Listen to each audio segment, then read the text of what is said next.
మానా news. నేను మీ anchor Sukanya. The fastest regional news. Telugu Desam party రాష్ట్ర అధ్యక్షులు పళ్ళా శ్రీనివాసరావు గారు తన ట్విట్టర్లో, తెలుగుదేశం పార్టీ అఫీషియల్ ట్విట్టర్లో జగన్మోహన్ రెడ్డి, భూమన కరుణాకర్ రెడ్డి మీ కౌంట్ డౌన్ ప్రారంభం, రేపు ఉదయం 10 గంటలకు తిరుమల గోశాలకు రండి, తేల్చుకుందామని ఆయన చెప్పటం జరిగింది. దానికి సమాధానంగా నేను పళ్ళా శ్రీనివాసరావు గారు, మీరు పంపినటువంటి సందేశం నాకు అందింది, నేను ఖచ్చితంగా వస్తున్నా, మీ ఛాలెంజ్ని స్వీకరిస్తున్నా. కాకపోతే మీరు తిరుమల గోశాలకు రమ్మన్నారు, తిరుమల గోశాలకు వచ్చి చేసేది ఏమీ లేదు, ఏ గోశాలకు రావాలనో కూడా తెలియనటువంటి అజ్ఞానంలో ఒక రాష్ట్ర పార్టీ అధ్యక్షుడు, అది కూడా ప్రభుత్వంలో ఉన్నటువంటి వ్యక్తి ఈ రకంగా ట్విట్టర్లో పెట్టడం అన్నది భావ్యం కాదు. అలాగే గోశాలకు వస్తే ఇప్పుడు బ్రతికున్న గోవులు కనపడతాయి, చనిపోయిన గోవులు కనపడవు. చనిపోయిన గోవులు సంఖ్య తెలియాలి అంటే పాతి పెట్టబడ్డటువంటి ఆ స్థలాలలో తవ్వి తీయాలా, కనుక నేను వస్తున్నా అని నేను చెప్పా. ఈ రోజున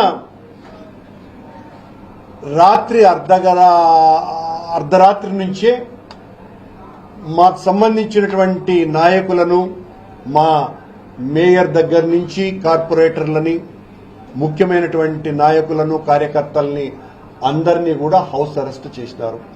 ఛాలెంజ్ విసిరినటువంటి ప్రభుత్వం చేసిన నిర్వాకం ఇది. రాత్రి నుంచే నా ఇంటిని పూర్తిగా పోలీసు వాళ్ళు తమ అధీనంలోకి తీసుకున్నారు. దాదాపు 50 మంది పోలీసులకు పైగా, అందులో 3 సిఐ స్థాయి అధికారులు, చంద్రగిరి డిఎస్పీ గారు కూడా నాకు తెలిసి ఉదయం నుంచి వాళ్ళు నా దగ్గరే ఉన్నారు. మీరు ఎక్కడికి బయటికి వెళ్ళటానికి లేదు సార్ అని. నేను ఆ ఛాలెంజ్ని స్వీకరించి నిజ నిరూపణకు నేను బయలుదేరితే నన్ను బయటికి పంపించలేదు.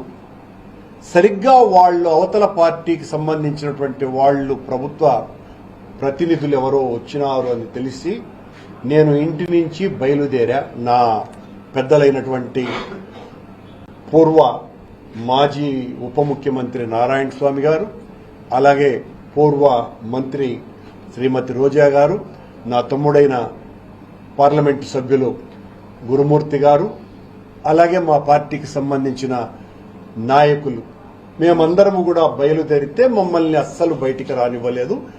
బయటికి రానివ్వకపోగా మమ్మల్ని అందరినీ కూడా పోలీసులు పెద్ద ఎత్తున తోసివేయటం జరిగింది. దీని మీద మేము నిరసనగా రోడ్డులో బైఠాయించటం జరిగింది. దీనికి పోలీసు వారు, అందులోనూ కూడా చాలా మంచి పేరు ఉన్నటువంటి అధికారిగా ఉన్న ఈ జిల్లా ఎస్పీ గారు ఇంతకుముందు పత్రికా సమావేశంలో మాట్లాడుతూ, మేము 5 మందిని అనుమతించినాము, కానీ వాళ్ళు 40 మంది రావటానికి సిద్ధపడ్డారని, తెలుగుదేశం పార్టీ వాళ్లను కూడా అలాగే కొద్ది మందినే పంపించినాము అని ఆయన చేత కూడా ఈ ప్రభుత్వం, ఆ నిబద్ధత కలిగినటువంటి పోలీసు అధికారి చేత కూడా అబద్ధం చెప్పించింది. ఉదయం నుంచి నేను, మా గురుమూర్తి గారు, మా నారాయణ స్వామి గారు, అలాగే మా ఎమ్మెల్సీ గారు, రోజా గారు ఈ 5 మందికి పర్మిషన్ ఇవ్వండి అని ఉదయం 8 గంటల నుంచి మేము పోలీసు వారిని విన్నవించుకుంటూనే ఉన్నాం. వారేమో అప్పుడు వారు పోయిన తర్వాత, ఎవరైతే ఆ తెలుగుదేశం పార్టీ శాసనసభ్యులు ఎవరో ఉన్నారో వాళ్ళు పోయిన తర్వాత మీ ఒక్కరిని అనుమతిస్తాము అని పదే పదే చెప్పటం జరిగింది.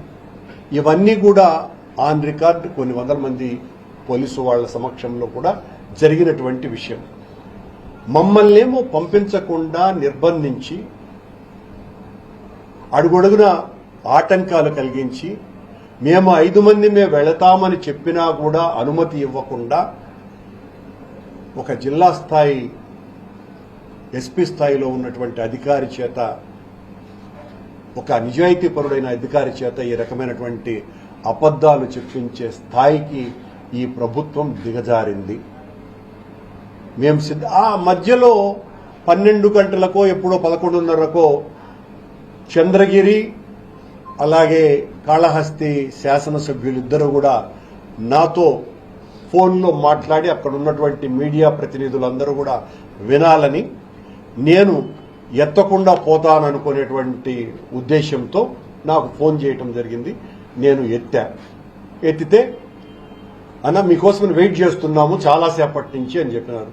నేను కూడా వెయిట్ చేస్తూనే ఉన్నాను ఉదయం నుంచి నాని సుధీర్, కానీ నన్ను పంపటం లేదు అంటే మీ పక్కన ఎవ్వడు ఒక్కరు లేరన్న పోలీసు వాళ్ళు, మీరు కావాలని చెప్తున్నారు అని. లేదబ్బా ఇక్కడంతా చాలా మంది పోలీసు వాళ్ళు ఉన్నారు, మీరు ఎస్కార్ట్ గాని అందించగలిగితే నేను రావటానికి సిద్ధంగా ఉన్నాను అని నేను చెప్పాను.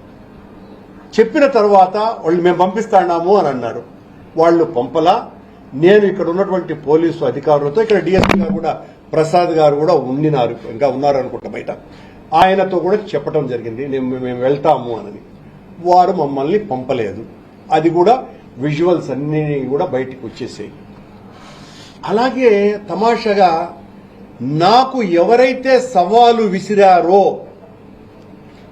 ఆ రాష్ట్ర అధ్యక్షుడే తోక ముడిచి ఈరోజు రాలా. నా ఛాలెంజ్ని స్వీకరించాల్సినటువంటి బాధ్యత నిజానికి ఆయన మీద ఉన్నది. ఆయన ఛాలెంజ్ని నేను స్వీకరించినాను కాబట్టి. ఇలా తెలుగుదేశం పార్టీ, జనసేన పార్టీకి సంబంధించినటువంటి నాయకులు మమ్మల్ని ఏదో మేము ఆ ఛాలెంజ్ను స్వీకరించకుండా భయపడిపోయినాము అన్నటువంటి విషయాన్ని అందరికీ చెప్పేటువంటి ప్రయత్నం చేస్తున్నటువంటి మీకందరికీ కూడా ఈరోజు మించిపోయింది. రేపైనా ఎల్లుండైనా మరెప్పుడైనా మీరు ఎప్పుడు చెప్పినా మీ పోలీసు వాళ్లతో నన్ను, మా నాయకులు కనీసం 5 మందిని మాత్రమే మిమ్మల్ని అనుమతిస్తే మేము ఇప్పటికీ కూడా సిద్ధంగా ఉన్నాము. ఎక్కడా కూడా ఆ విషయంలో వెనక్కి తగ్గేటువంటి పరిస్థితి రానే రాదు, లేనే లేదు. మీ ఎగ్జిక్యూటివ్ ఆఫీసర్ 43 ఆవులు చనిపోయాయి 3 నెలల్లో అని ప్రకటించినాడు.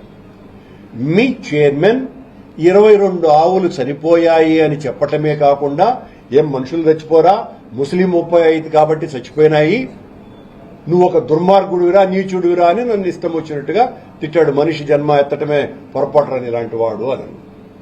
సరే, స్థానిక శాసనసభ సభ్యుడు కూడా 40 గోవులు చచ్చిపోయినాయని ఆయన కూడా చెప్పినారు.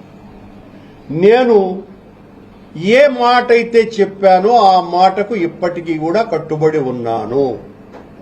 మీరు ఆ కళేబారాలని వెనక్కి తీయటానికి సాధువులతో గాని, మతానికి మన రిలీజియన్కి సంబంధించిన పెద్దలు ఎవరితోనైనా కూడా తీయించడానికి మీరు సిద్ధపడితే మనమందరము కూడా సమాజానికి ఒక సందేశం ఇచ్చిన వాళ్ళం అవుతాము.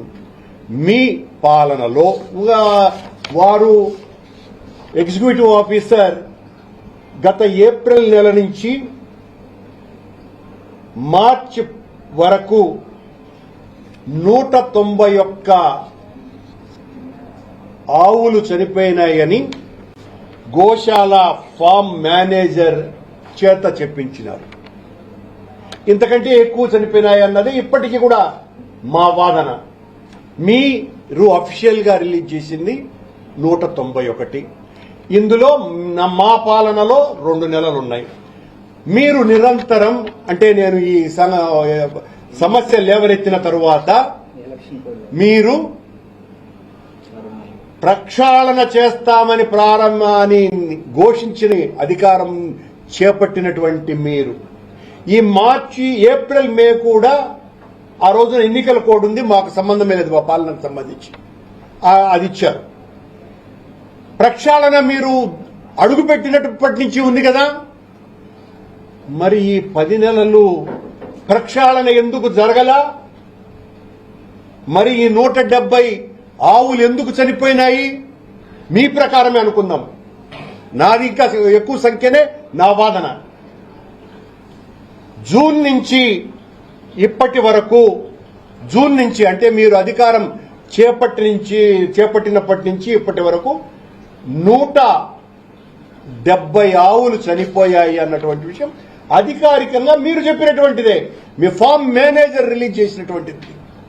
గోశాలలో చేరుకున్నటువంటి ఎమ్మెల్యేలు ఇక్కడ కరుణాకర్ అన్నతో పాటు ఉన్నటువంటి మాకు కరుణాకర్ అన్నకి ఫోన్ చేసి మేము వెయిట్ చేస్తున్నాం, మీరు రావట్లేదు అని ఆరోపణ చేయడం జరిగింది.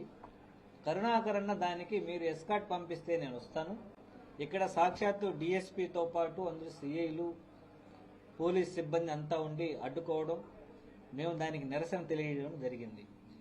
మళ్ళీ వాళ్ళు మీడియా ముఖంగా వాళ్ళు కాల్ చేసి అడిగినప్పుడు ఖచ్చితంగా కరుణాకర్ అన్నే వాళ్ళు అడ్డుకున్న సమయంలో నేను అభినయ్ రెడ్డి గారు వెనక నుంచి తప్పించుకొని గోశాలకు చేరుకోవడం జరిగింది.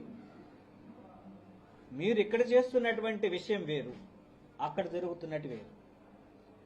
ఏడు మీరు రమ్మంటున్నారు, పోలీస్ వ్యవస్థ ద్వారా అడ్డుకుంటున్నారు రాకుండా. మీరు అడిగినటువంటి ప్రతి ప్రశ్నకి, మీరు విసిలినటువంటి సవాలుకి జరిగినటువంటి నిజాలని బయట పెడతాడనే భయంతోనే ఆయన అడ్డుకుంటున్నారు. ఇక్కడ చేరి మీరు మీడియా ముఖంగా కావాలని రావట్లేదు అని చెప్తున్నారు. ఇది తప్పు. వెంకటేశ్వర స్వామి సాక్షాత్తు చూస్తున్నటువంటి జరుగుతుండేదంతా చూస్తున్నారు. నిజం ఎప్పటికీ నిజంగానే నిలబడుతుందని వాదించడం జరిగింది. కానీ దానికి అది కాకుండా రకరకాలు చుట్టి మాట్లాడుతున్నారు. అది మేము ఇద్దరం మన భువన అభినయ్ గారు నేను పోతే అభినయ్ గారిని తీసుకెళ్లి యూనివర్సిటీ పోలీస్ స్టేషన్లో పెట్టడం, నన్ను ఒక్కడిని మాత్రమే లోపల అలో చేయడం, అలో చేసిన మనం అడిగినటువంటి ప్రశ్నలకు ఏది సమాధానం చెప్పకుండా, ఖచ్చితమైనటువంటి సమాధానం చెప్పకుండా తప్పుకునే మాటలు మాట్లాడడం, మాటల్ని బుల్డోజ్ చేయడానికి ప్రయత్నించడం ఇది కరెక్ట్ కాదు. మీరు అర్థవంతమైన చర్చ జరగాలి అనుకున్నప్పుడు మీరు ఎందుకు ఆ పల్లా శ్రీనివాస్ గారు ఎందుకు రాలేదు? సవాళ్ళని స్వీకరించినటువంటి కరుణాకరన్ వస్తానంటే ఎందుకు పోలీస్ వ్యవస్థ ద్వారా అడ్డుకుంటున్నారు? ఎందుకు భయం? వాస్తవాలు ప్రజలకు తెలుస్తాయని ఇలా సమస్యను పక్కదారి పట్టించే కార్యక్రమం ఈరోజు టీడీపీ ప్రభుత్వం చేస్తూ ఉంది.